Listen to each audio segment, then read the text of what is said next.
માતા પિતા. એકચ્યુઅલી આપણે બધાએ છે ને માતા પિતાને ભગવાનનો દરજ્જો આપી દીધો છે. નો ડાઉટ મા બાપ એ ભગવાનની જગ્યાએ છે. એનું કારણ કે આપણે બધાએ ભગવાનને તો નથી જોયા, પણ મા બાપને જોયા છે. પણ આ વસ્તુ બધા કિસ્સાઓમાં સરખી નથી હોતી. ખરેખર એક હકીકત એ છે, લોકો કહે છે કે મા બાપ એ ભગવાન સમાન છે. Unconditional love means parents. પણ દરેક કિસ્સામાં આ વસ્તુ, ઇવન ભાગ્યે જ કોઈ કિસ્સો એવો હોય છે કે જેમાં આ વસ્તુ પોસિબલ હોય છે. એકચ્યુઅલી મા બાપથી મોટું સ્વાર્થી બીજું કોઈ જ આ દુનિયામાં નથી. તમે વિચારો, એક પેરેન્ટ્સ, મા બાપ શું વિચારીને પોતાના બાળકને આ દુનિયામાં લાવે છે.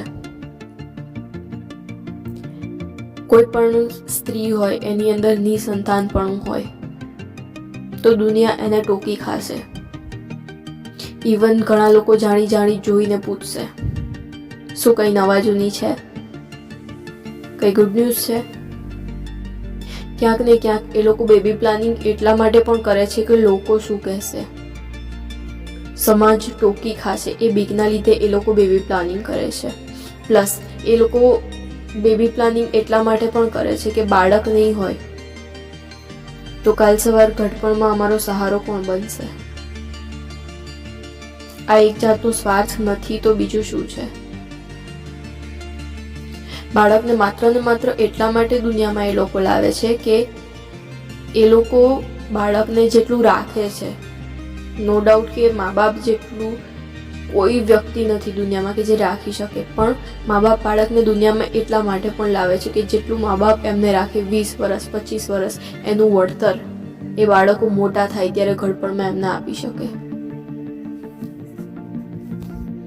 2 દિવસ પહેલાનો જ એક કિસ્સો સમાચારમાં સામે આવ્યો.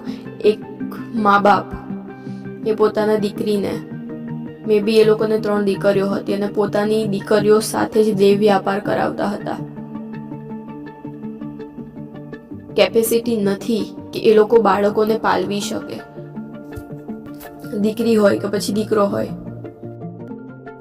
એ લોકો એટલા બધા કેપેબલ જ નથી કે બાળકોનું ભરણ પોષણ કરી શકે, કે એ લોકોને સારી લાઈફસ્ટાઈલ, ઇવન મિડલ ક્લાસ ફેમિલીની લાઈફસ્ટાઈલ એ લોકો આપી શકે.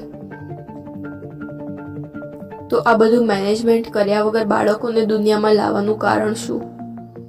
માત્ર ને માત્ર એટલું જ કે લોકો ટોકી ખાશે, કે અમારે ગમે તેમ કરીને અમારી પેઢીને આગળ ધકેલવી છે.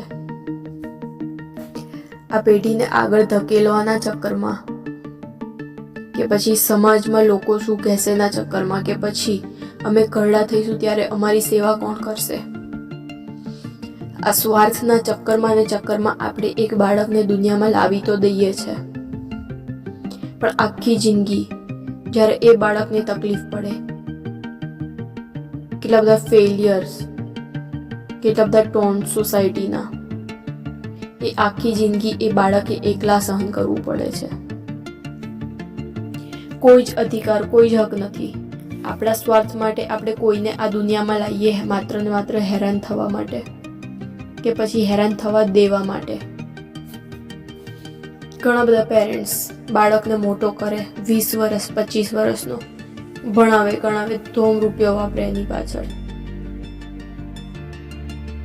જ્યારે એ કમાતો થાય ને, નો ડાઉટ કે મા બાપે બાળકને મોટા કર્યા છે તો એમનો પોતાના બાળકો ઉપર પૂરેપૂરો હક છે. પણ એ બાળકોની ઉપર કદાચ એમની પાસે ના હોય તો બી એટલું બધું પ્રેશર કરે કે અમે તને ભણાઈ ગણાઈને આટલી મહેનતથી મોટો કર્યો છે કે કરી છે, તો તારે અમારા માટે આ કરવું જ પડશે. તો આ ખરેખર સ્વાર્થ છે, કારણ કે મા બાપે પોતાના બાળકોની પણ કેપેસિટી જોવી જોઈએ. ઘણા કિસ્સાઓમાં સાંભળ્યું છે કે છોકરાઓનું ઘર એટલા માટે પણ તૂટે છે કે છોકરાનું મેરેજ થઈ જાય, લગ્ન થઈ જાય એટલે છોકરાના મમ્મીનું એટલું બધું અંદર ઇન્ટરફેરન્સ હોય નાની નાની વાતે, અને ક્યાંક ને ક્યાંક એનું ઘર તૂટવાનું કારણ એના મમ્મી બને છે. એ થિંકિંગ કે મેં મારા છોકરાને 20 વર્ષનો 25 વર્ષનો કર્યો, તેમ છતાંય કોઈ આજકાલની સ્ત્રી આવે છે, એમનાથી એ બરદાશ્ત નથી થતું કે મેં મારા માટે એટલી બધી, મારા બાળકો માટે એટલી બધી મહેનત કરીને એને ઉછેર્યો છે, તો પછી એના લગ્ન કરાવવાની જ ક્યાં જરૂર હતી?